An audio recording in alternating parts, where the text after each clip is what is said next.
របៀបផ្សំ Cardinal Tetra Cardinal Tetra ហ្នឹងគឺមកពីទន្លេ Amazon ត្រីប្រភេទហ្នឹងគឺមានការប៉ះពាល់ខ្លាំងនៅពេលដែលកម្រិតជាតិទឹកប្រែប្រួលខ្លាំងអញ្ចឹងដើម្បីដាក់វាចូលក្នុងទូត្រីថ្មីយើងត្រូវតែផ្សំវាជាមុន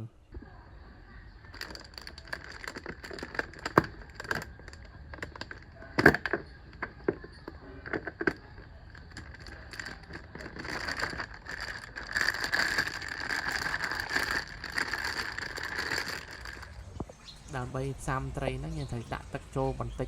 ហើយទឹកហ្នឹងគឺទឹកអាងដែលយើងត្រូវដាក់ត្រីហ្នឹងចូលមិនត្រូវការរយៈពេលយូរប៉ុន្មានទេពី10ទៅ15នាទីអីល្មមហើយចាក់ទឹកម្ដងតិចឲ្យអាកាតូហ្នឹងជិតពេញអញ្ចឹងទៅ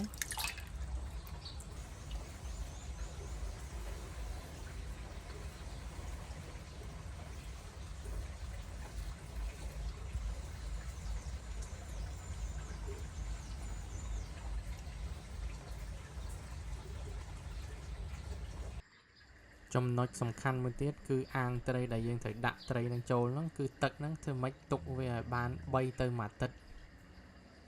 យ៉ាងតិចណាស់ក៏3ថ្ងៃដែរលទ្ធផលដែលយើងផ្សំត្រីធ្វើឲ្យវាអត់ពុលទឹកទេហើយនេះខ្ញុំចំរយៈពេល5-6 ខែហើយ